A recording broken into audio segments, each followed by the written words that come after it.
Let's take you to this, right? Hundreds of spectators are expected to line the streets of the Bo-Kaap in Cape Town this evening for the annual Malay Choir Street Parade, also known in there as the Nagtroepe. Now, more than 30 choirs will be entertaining the crowds in an age-old tradition which starts in the late 1800s. The tradition is steeped in the history of slavery at the Cape. Now, our reporter, Vanessa Poonah, is standing by for us. And Vanessa, it speaks about the history, right? But it's quite a beautiful moment, even for those who are listening to the choirs. And also just, one moment that, one just takes it all in as we usher in 2026.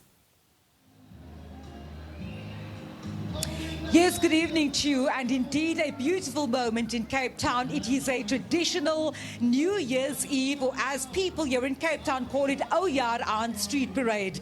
What you see, if I can ask my colleague Nagtroepe to show you, is that already here in the Bo-Kaap, people have started lining the streets up as far as Rose Street.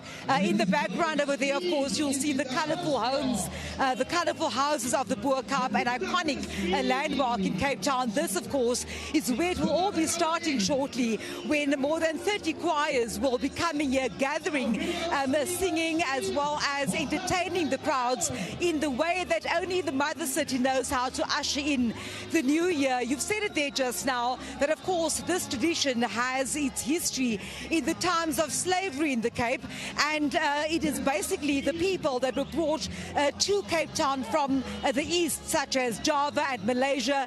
Their descendants have carried on this tradition of marching through the streets in Cape Town on New Year's Eve. And to explain to us a bit more about the significant cultural event, as well as a highlight on Cape Town's New Year's Eve calendar, is Mr. Ismail Eli from the Cape Malay Choir Board, to give us more background into the history. Good evening to you, sir. We were talking about the history of the Oyar Aan Street Parade, as we know it here, or the Nagtroepe. Where did this all start, and how important is it to carry on this tradition? Yeah, it all started in the 1800s, and it was all slaves that came over because they couldn't freely express themselves, so they went underground to create this songs and so forth.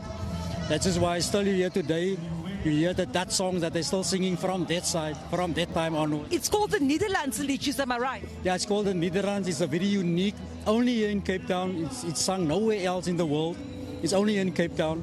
And surprisingly, the Dutch people themselves don't even know that we are singing their language. They were quite surprised when they heard it here. Even the Consul General that attended our event last year was very inspired and very surprised and very excited that we still maintain that language, which they long forgotten that side.